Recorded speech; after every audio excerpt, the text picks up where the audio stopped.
उत्तराखंड में शुरू हुई तेज बारिश ने जनजीवन को बुरी तरह प्रभावित कर दिया।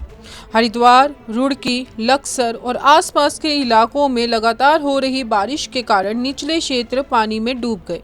शहर के सबसे व्यस्त श्री चंद्राचार्य चौक और भगत सिंह चौक रेलवे पुलिया के नीचे घुटनों तक पानी भर गया, जिससे वाहनों की रफ्तार थम गई। पिछले 24 घंटों में हरिद्वार में 122 मिलीमीटर, रुड़की में 160 मिलीमीटर और लक्सर में 180 मिलीमीटर बारिश रिकॉर्ड की गई। लगातार बारिश के चलते लोगों की दिनचर्या भी पूरी तरह प्रभावित रही। सीधा नहीं है हरिद्वार के अंदर, आप खुद ही देख रहे हो हाल क्या हो रखा है। बंदा किस तरह अपने रोजगार पे जाएगा, कैसे क्या करेगा, दिख ही रहा है सब लोगों को। और ऊपर से बोलते हैं ये हो रहा है, कुंभ आ रहा है, ये हो रहा है, कुछ भी नहीं होता। सारा प्रशासन के सामने दिख रहा है जो कुछ हो रहा है यहाँ पर। हम लोग रोजगार सुबह निकलते हैं, इस टाइम वापसी आए हम आधे रात से, क्या करें हम। और ऊपर से महंगाई। बारिश के बीच गंगा के जल स्तर पर भी प्रशासन लगातार नजर बनाए हुए है। भीमगोड़ा बैराज पर गंगा का जल स्तर फिलहाल चेतावनी और खतरे के निशान से नीचे है, लेकिन लगातार बढ़ रहे जल प्रवाह को देखते हुए सतर्कता बढ़ती जा रही है। जिला प्रशासन ने नदी किनारे रहने वाले लोगों, कांवड़ यात्रियों और श्रद्धालुओं से अपील की है कि वे नदी के करीब जाने से बचें और मौसम विभाग की सलाह का पालन करें। रुड़की समेत कई इलाकों में जल भराव की स्थिति बनी हुई है और नगर निगम की टीमें पानी निकासी में जुटी हैं। बारिश का सबसे ज्यादा असर पहाड़ी जिलों में देखने को मिल रहा है। नई टिहरी में लगातार बारिश के कारण ऋषिकेश कीर्ति नगर राष्ट्रीय राजमार्ग सहित कई प्रमुख सड़कें भूस्खलन की चपेट में आ गई हैं। कई स्टेट हाईवे और 6 ग्रामीण संपर्क मार्ग बंद होने से लोगों की आवाजाही भी प्रभावित हुई।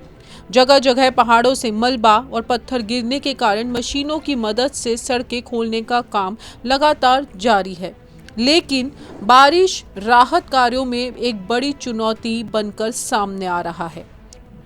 चमोली जिले में भी रात भर हुई बारिश ने मुश्किलें बढ़ा दी हैं। भनेरी पानी के पास बद्रीनाथ हाईवे पर मलबा आने से मार्ग कुछ समय के लिए बंद हो गया। हालांकि प्रशासन ने तेजी से कार्रवाई करते हुए हाईवे को फिर से खोल दिया। बद्रीनाथ यात्रा फिलहाल सुचारू रूप से जारी है। वहीं गैरसैंण हाईवे भी भूस्खलन की वजह से कुछ समय तक बाधित रहा। जिले के 19 ग्रामीण संपर्क मार्ग अब भी बंद है, जिससे कई गांवों का संपर्क प्रभावित हो गया है। सीमांत जनपद पिथौरागढ़ में भी बारिश ने यात्रियों की परीक्षा ली है। धारचूला तवा घाट मोटर मार्ग पर चट्टान दरकने से भारी मलबा सड़क पर आ गया, जिससे कैलाश मानसरोवर यात्रा मार्ग करीब 4.5 घंटे तक बंद रहा। यात्रा पर निकले श्रद्धालुओं को लंबा इंतजार करना पड़ा। यही सड़क दारमा और चोंदास घाटियों की जीवन रेखा भी है। जिले में 18 ग्रामीण सड़कें बंद होने से 20,000 से अधिक लोगों का संपर्क प्रभावित हुआ है और प्रशासन मशीनों की मदद से मलबा हटाने में जुटा है। लगातार बारिश का असर मौसम पर भी साफ दिखाई दे रहा है। देहरादून और कुमाऊं मंडल में अधिकतम तापमान में करीब 4 डिग्री सेल्सियस की गिरावट दर्ज की गई है। मौसम विभाग केंद्र ने देहरादून, हरिद्वार, उधम सिंह नगर, नैनीताल और चंपावत में भारी से बहुत भारी बारिश का ऑरेंज अलर्ट जारी किया है। साथ ही आकाशीय बिजली गिरने और तेज बारिश के कई दौर पड़ने की चेतावनी भी दी गई है। प्रदेश के बाकी जिलों में येलो अलर्ट लागू है। प्रशासन लोगों से अनावश्यक यात्रा से बचने, पहाड़ी मार्गों पर अतिरिक्त सतर्कता बरतने और किसी भी आपात स्थिति में प्रशासन की सलाह का पालन करने की अपील कर रहा है। फिलहाल उत्तराखंड में मानसून की रफ्तार थमती नजर नहीं आ रही है।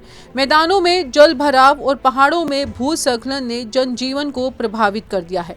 मौसम विभाग की चेतावनी को देखते हुए अगले कुछ दिन बेहद अहम बताए जा रहे हैं। ऐसे में प्रशासन अलर्ट मोड पर है और लोगों से भी सावधानी बरतने की अपील की जा रही है।